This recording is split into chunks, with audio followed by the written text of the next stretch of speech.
What are we doing here? And where are we gonna go? It's like we just woke up one morning and then it's welcome to the show.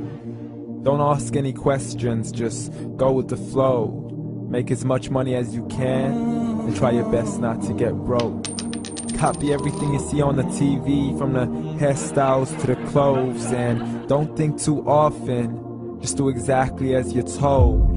And if you ever get confused, then just turn towards the alcohol. You'll still hear your thoughts, then just turn up the radio as you learn to live a lifestyle of drugs, sex, and rock and roll.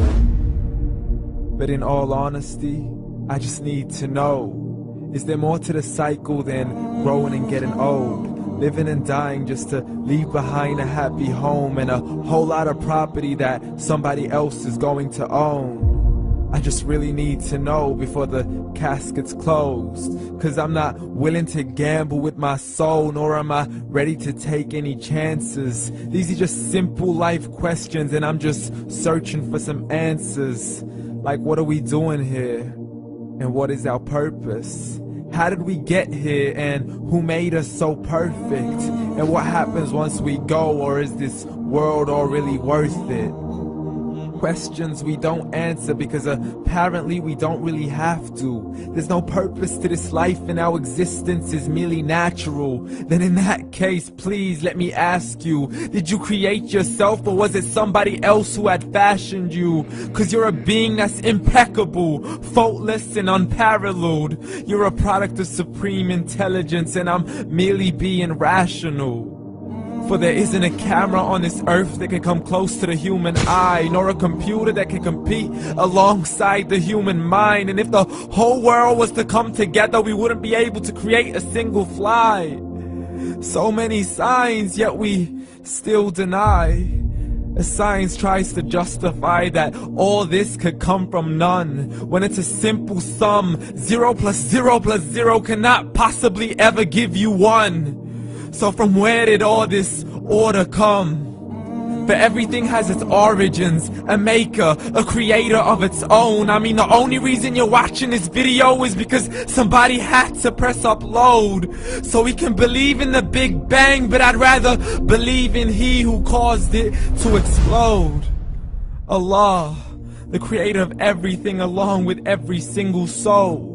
The ever-living, the master, the only one who is in control. Unlike his creation, beyond our imagination. And no, he's not a man, nor does he have any partners in association. He's on his own. And no, he did not ever leave us alone. Just like every manufacturer, he left us with an instruction manual. The Quran and Islam, and I'm sorry to jump to conclusions, but it's the only one possible. The only definition of God is the one and only supreme being. It's logical, a book with 0 contradictions, with miracles that are both scientific and historical, all revealed over 1400 years ago. Like the detailed description of the human embryo. The descriptions of the human embryo in the Quran cannot be based on scientific knowledge in the 7th century. To the mountains as pegs holding firm the earth below, and the 2 seas that don't mix in a complete separate flow. To the planets in orbit, alternating night and day as they stay in flow. The expansion of the universe and the creation of everything from H2O. To the stories of the past and the preservation of Pharaoh. To identifying the lowest point in the land where Persia defeated Rome. The gushing fluid that created man in the glands between the ribs and the backbone. And not a word has changed, it's still the same. So please explain how all this was known over 1400 years ago.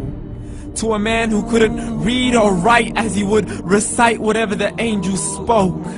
And if you still don't believe, please try to come up with something that's even close.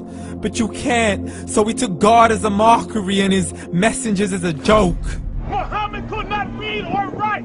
How's somebody who can't read or write gonna start a religion? Dismissed his scriptures as legends and tales of the ancient folk as we live life according to our whims, desires, and hopes. saying this life is the only home we will ever know. We will live then die, then simply turn to bones. YOLO! Correction, after the grass dies, the rain arrives and it regrows, and Allah promises to do the same thing to your very soul and bring you back from your very fingertips to your toes, as the all-seeing supreme being watches us so close, and we are surely being tested in our wealth, our health, and our self, and everything that we've been blessed with. So believe, for we will surely be resurrected and be brought back to our Lord and account for every single deed, as He hands us our books and orders us to read. From the bad to the good and everything in between. You yourself are sufficient for your own accountability, so don't be mad at me. You are the one who thought He wouldn't come back to me. I gave you a whole life long to search after me, but you were busy in all that which was temporary. So read, and glad tidings to all those who believed. And if you disbelieve, read. And don't let that day be the first day you find out what your life really means. Read.